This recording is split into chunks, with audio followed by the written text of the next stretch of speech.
authenticity. It's building that relationship. About the value. Because you want to make that impact. It can make you happy. Elevate others around Welcome to the Selling from the Heart podcast, your home for authentic, effective, and socially integrated sales strategies to help you master the art of selling. Join your co-hosts Larry Levine and Daryl Amy, along with some of the world's best sales thought leaders and practitioners, as we explore ways to help you grow your sales.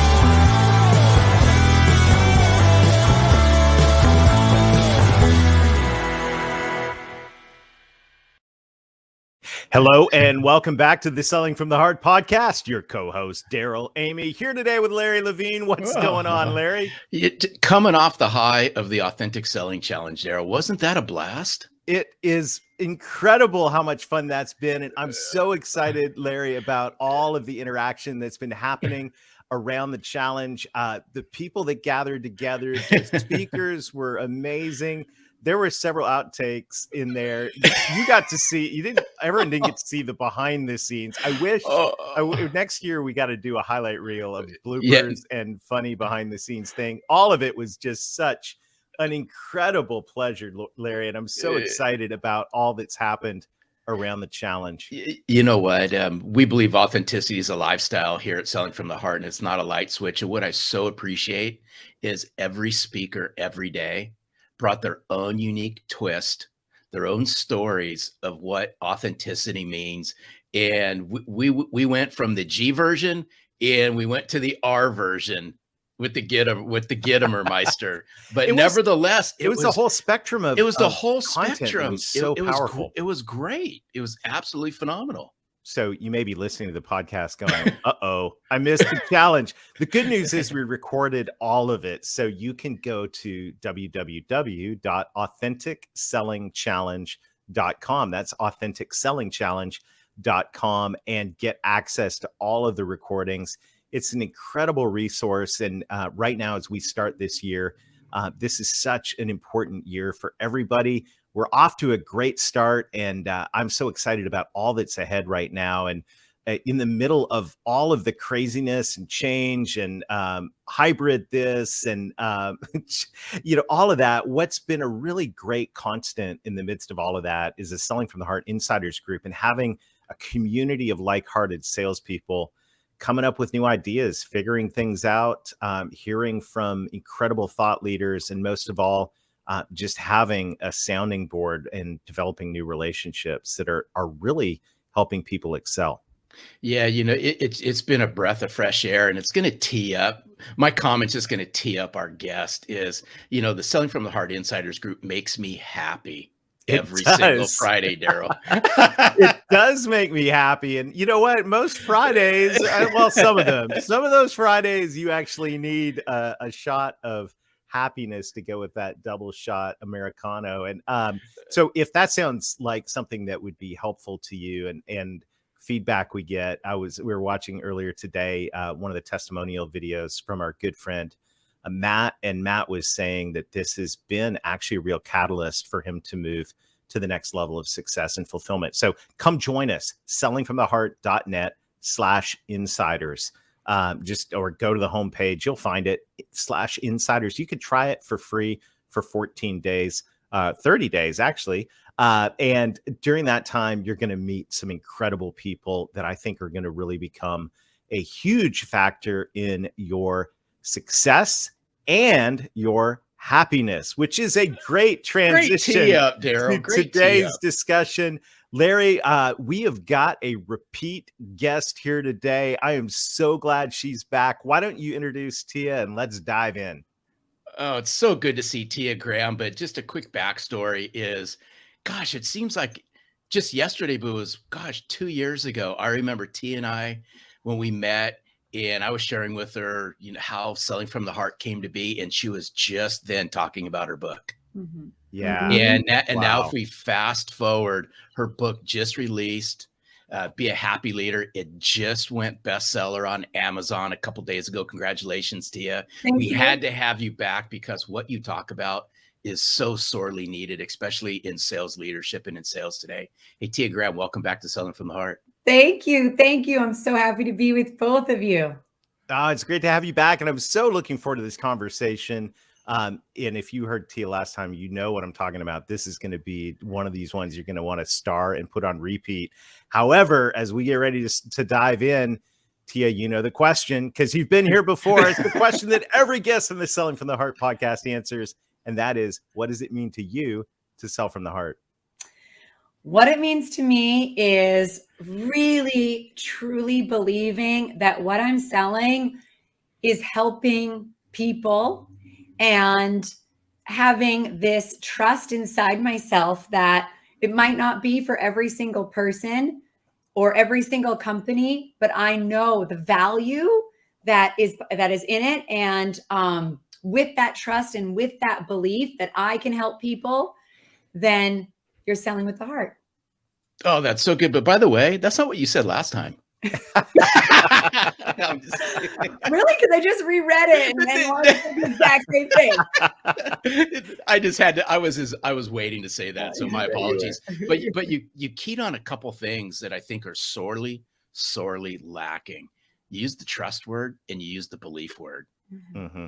And if there's ever a time where we need to bring trust to the forefront and belief, it's now. So I just want to say thank you for bringing up the trust and belief words. Yeah, no. I mean, when I worked in sales and was a sales leader in hotels, I used to always say I could never work for Bic razors, like not $1 million a year. I couldn't be like, Bic razors, gonna change your life. No, I was like, but hotels, and I would be like, come to Istanbul. Wherever I was working, I believed in it. So if you're in a role right now and you're thinking, I don't know if I believe, maybe it's go find something you believe in and sell the hell out of that. I think that's absolutely a great idea. And this is the time to do that, because trying to sell something you don't believe in it's not good for the soul, and it's not good for your happiness. And so, by the way, which is the word of the day. And it's always awesome to have a chief happiness officer right here on the podcast. And congratulations on the new book. Thank you. Happy Leader. Be a happy leader. This is so exciting. In my copy, supply chain. I haven't got my copy yet. I feel like I'm missing out. It's on its way. But I was so excited about this. And Tia, why do you think happiness is so critical right now in the world of sales and sales leadership? Yeah. So happiness and everything I teach, everything I talk about and write about is research based. So it's my belief, it's my value, but know that it's grounded in research too. So whether you're a sales leader or you're a sales professional, prioritizing your happiness and well-being directly connects to how creative and innovative you are. And every single salesperson and sales leader needs to be thinking about business differently right now. It also shows that this is Sean Acor's research in the Happiness Advantage, that when salespeople are feeling positive, when they're feeling optimistic, when they're well, they are going to sell more. Emotions are contagious. So your customers, whether it's you're communicating with them over Zoom, in person, phone, email, they can feel how you're feeling. And people want to do business with people that make them feel good. Happiness connects to productivity, motivation, your personal relationships, your work relationships.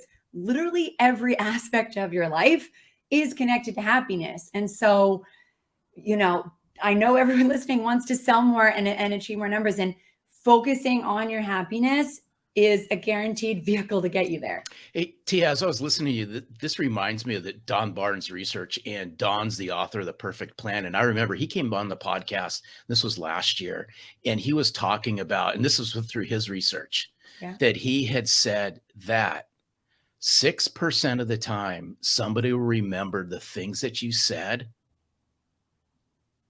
10 minutes after they've been said. Mm-hmm. Only 6%. Only 6%, which is extremely low. However, 100% of the time, they will remember how you made them feel. Mm-hmm.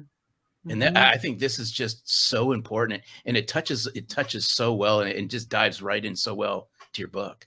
Yeah, absolutely. You made me thinking, that's so sad. You're like, prepare for this huge sales presentation. And they remember 6%. You're like, I stayed up all night. Yes. So knowing that and going back, of this idea of emotional well-being and emotional contagion, of know that every time you're communicating with someone, email, phone, Zoom, in person, how you feel is transmitting to them.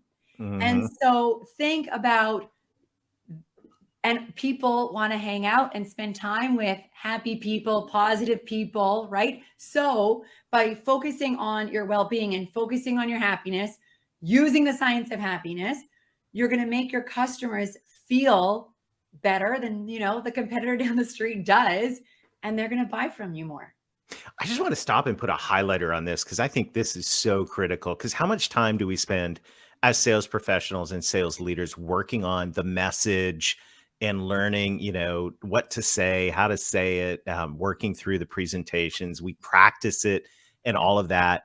And then, the data, right? You got to get that right. You don't stop doing that. But, if you were to put like a happiness index on your sales bullpen, when you walk in to the environment after a tough day out there in the field or on the phone or whatever, like what's the happiness meter say, on a scale of 1 to 100? Is it 99 and this is a high energy place? Yeah. Or is it like 19? And I don't know about you guys, but my experience with most sales bullpens and offices is most of the time it's down around 19 and not up in the 90s on the happiness index. Right. Yeah. And knowing that, the way that you're communicating and approaching other people, that it's, yes, like you said, you need to have the data, you need to have the piece, but I know, Daryl, both of you and Larry talked about this, the relationships, right? That first Zoom phone call or that first in-person, your intention is creating ideally a lifelong relationship, right? A lifelong relationship with clients. And so that reminder that how you feel and how well you are and how happy you are is going to help you and fast track that relationship authentically, should hopefully be driver enough for people to focus on it this year. I think this is just a huge subject that sales leaders they just can't ignore as we're rolling into 2022, and we're just coach us along and coach our listeners. For all the sales leaders are out there, what are some things that sales leaders can do inside their sales teams? What are 2 or 3 things that they can work on together as a group that brings happiness, not only inside their sales team, but that gets transferred to their clients? Coach us through that if you don't mind. Sure. So a lot of what I'm going to talk about is what I learned when I went and got certified as a chief happiness officer in Denmark. And the Danes, 49% of Danes say they're really happy while they're working. In the US, it's 13%. So I wanted to understand, okay, how are these Danish CEOs running their companies? And this translates directly to sales teams as well. So for the sales leaders listening, I'm going to give several things that are research-based and that are proven that can increase the experienced happiness people feel while they're working. You want to increase experienced happiness while people are working. So number 1 is autonomy and trust.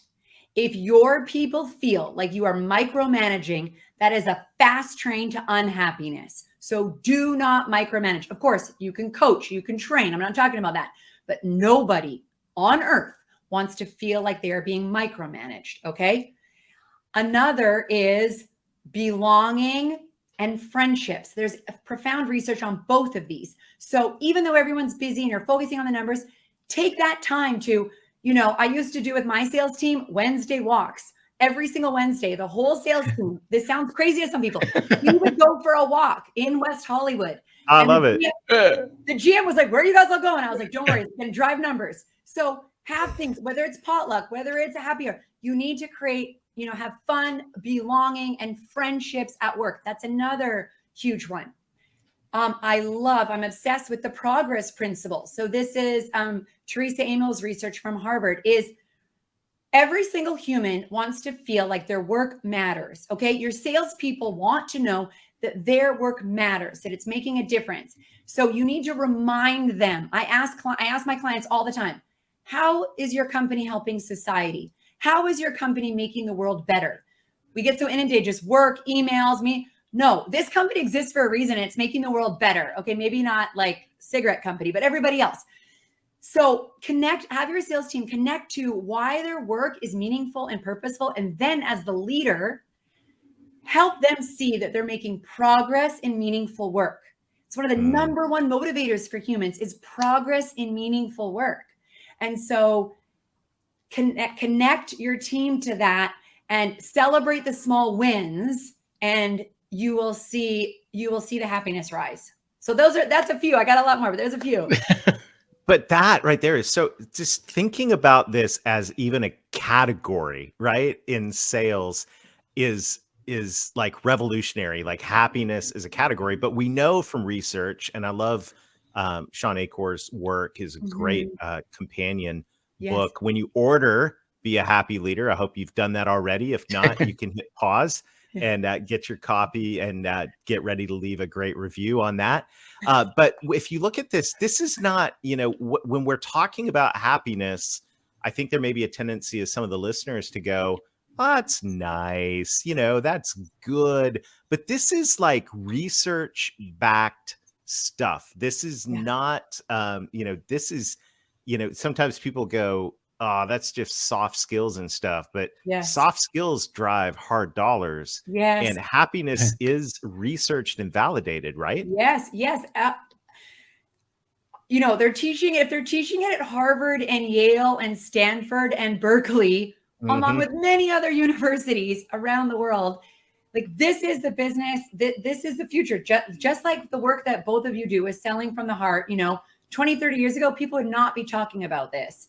But, people are changing. And also, for the sales leaders listening, different generations coming, different expectations coming. And no one now very few people are going to stay at one company for 50 years.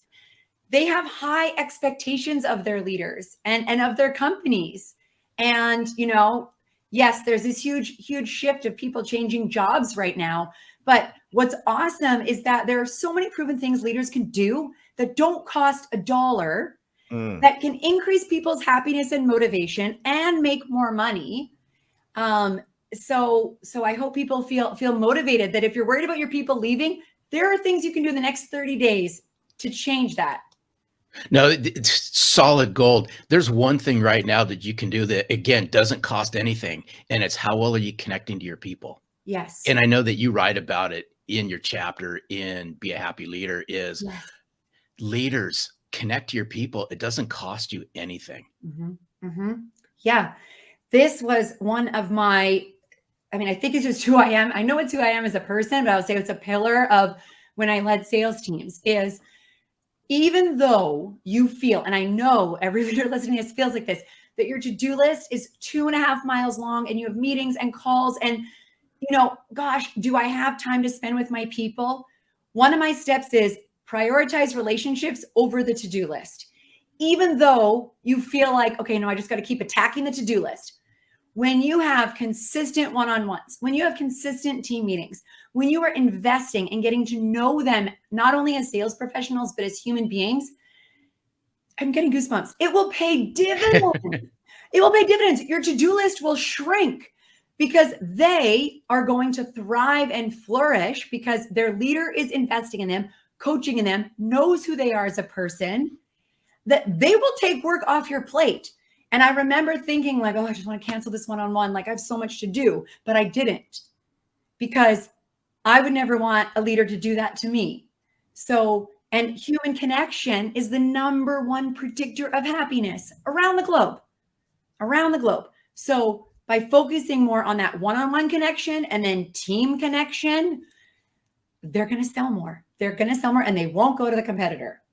Love it. And think of the parallels, not just for sales leaders, but sales professionals themselves, right? And we say all the time on the Selling from the Heart podcast that their sales professionals are leaders, right? Yes. Leaders influence change, it's cast vision, etc. And so think of every sales professional listening in, think of the relational connection you're developing with your best clients.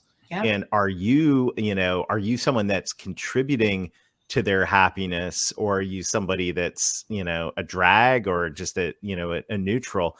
I think that the relational connection that we have with our clients, it's the same thing. It's easy to put that at the bottom of the list. I got so many things to do, right? Right. But it's those relationships that need to be prioritized. Right. Yes, absolutely. And I believe everyone's a leader. You know, this book, I was thinking of, as I was writing it, of a leader of a team based on all my hotel experience and different research experience as well. But everyone has influence. You're a leader in your family. You're a leader in your community. You might be involved in a nonprofit. And yes, you lead, you're a leader with your clients. You're exactly right, Daryl. So to think about that connection piece, as it's not, and the leadership piece, it's not a title, right? It's about influence. Mm-hmm. So we're at the beginning of a new year. It's still January. There's still, I don't know how everyone's doing on their New Year's resolutions, but I know a lot of New Year's resolutions lists include physical fitness, good thing, diet, very good thing. A lot of New Year's resolutions are around physical health. But I believe that you were talking pre-show that we should also be paying attention to our mental health and well-being in that area as well. Yeah. So this phrase that I got from Dr. Tal Ben-Shahar, who taught happiness at Harvard, is psychological well-being. You know, we're actually pretty obsessed with our physical well-being, and that's important. Everything you do with your body connects to your mind. So sleep, exercise, diet, meditation. Yes. Do all of it. But our psychological well-being is just as important. And there are choices you make that can hurt it or help it. So for example, if you're a sales professional leader and you wake up in the morning and you turn on the news, the first thing you do when you're having breakfast, you turn on the news. Research shows it's going to make you feel 31% more negative for the rest of the day. Nobody needs that. So I tell all my clients, read the news, don't watch it on TV. It's a very different experience to your psyche, right? So that's an example. Or say you have a family member or a friend who is very negative, who sucks out your energy and drains you. That's affecting your psyche. And so you might need to have boundaries and figure out how much time you want to spend with this person. If you need to be positive and you're going to double your sales this year, you need to think about your social circle. On the other side, you know, what are things you can do to elevate your psychological well-being and have your mental health healthier? Listening to podcasts like this, reading books, watching TED Talks, listening to music, spending time outside in Mother Nature, having a gratitude practice, and, you know, having humor in your life. I tell people right now, nobody should be watching depressing movies. No. Watch stand-up comedy on Netflix. Like, we're in a pandemic. Right. We need humor. We need lightness. Right. So there's so many things we could do. I think sometimes we forget about you're in charge of what you consume, right? And if I always say also, if you're following accounts on social media that make you angry, unfollow. You're in charge of who you follow. So you need to be lifted up, and yeah, just that mind piece is as important as the physical. I love this because we can control these things. These are the things that we have absolute control over. And it's why I'm a big believer of the first hour, or if you can't dedicate the first hour, at least give it 30 minutes. Yeah. You can. Just get up an hour earlier, right? Just get up. You can. You absolutely. I totally agree. So let's just say it's the hour. You can control in that hour all of this, what you bring into your mind and what you do with your body in 30 minutes. And it may be tough. Hey, it was tough for me. I just had to work through it. I continually work on it. Yes. But it sets you up for the whole day.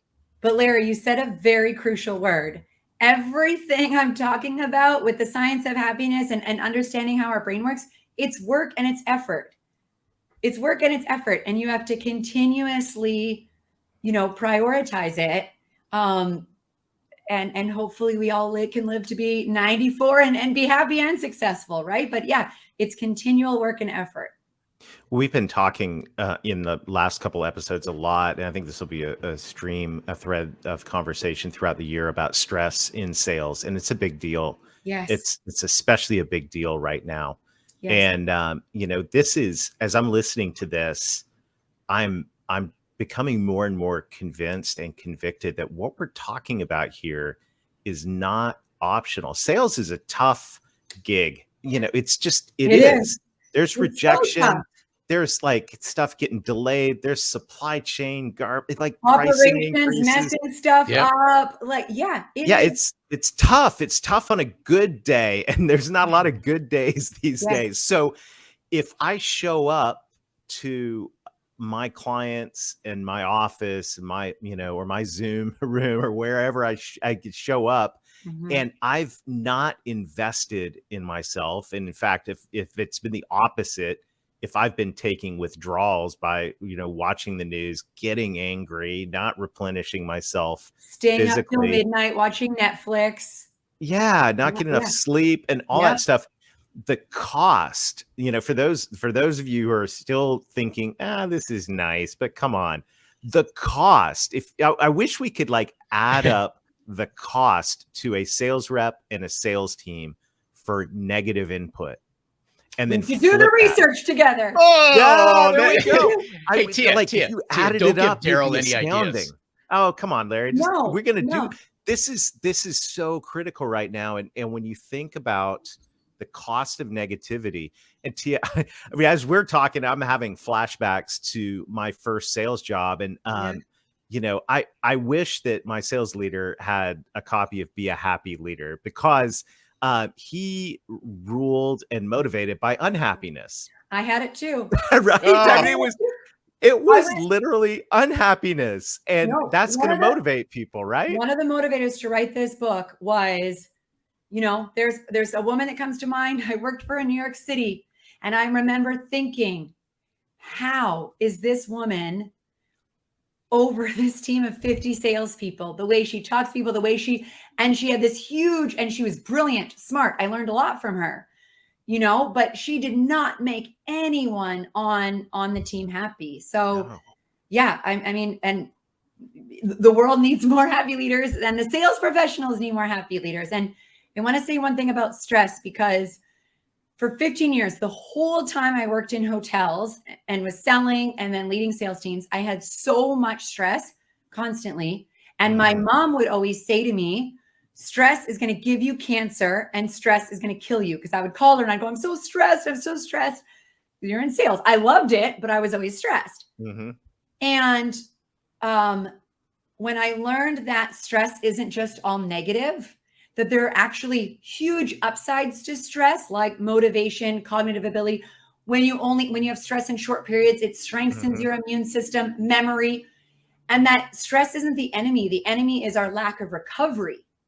Yes. So we need to take breaks, sleep, eat good foods, all of these things that you go on vacation, etc., to recover from stress. And I'll say one other thing about it that blew my mind.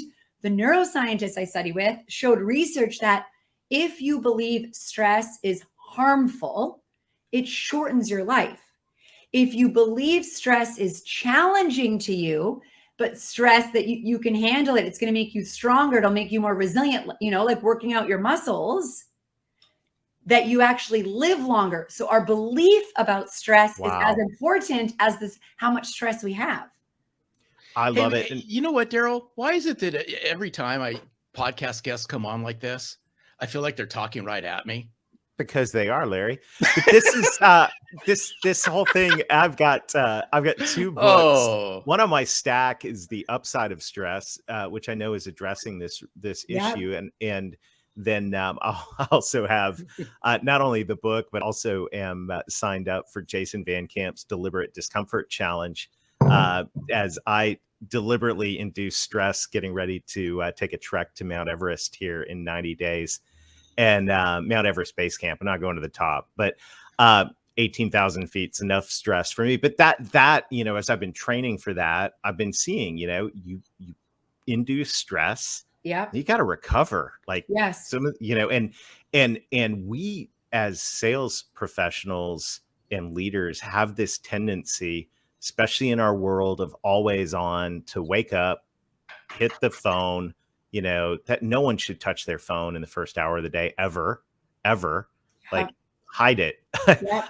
And then same thing, to be literally lying in bed at night, needing to go to sleep and checking email one last time, just insanity. And it kills our happiness, Yeah. and it kills any energy that we need to be able to perform at the level we want to, and to enjoy our life while we're doing it. Yeah. So I think, I mean, I'm like, I wish someone taught me this when I was 20, that, okay, have stress, recover, have stress, recover, have stress, recover.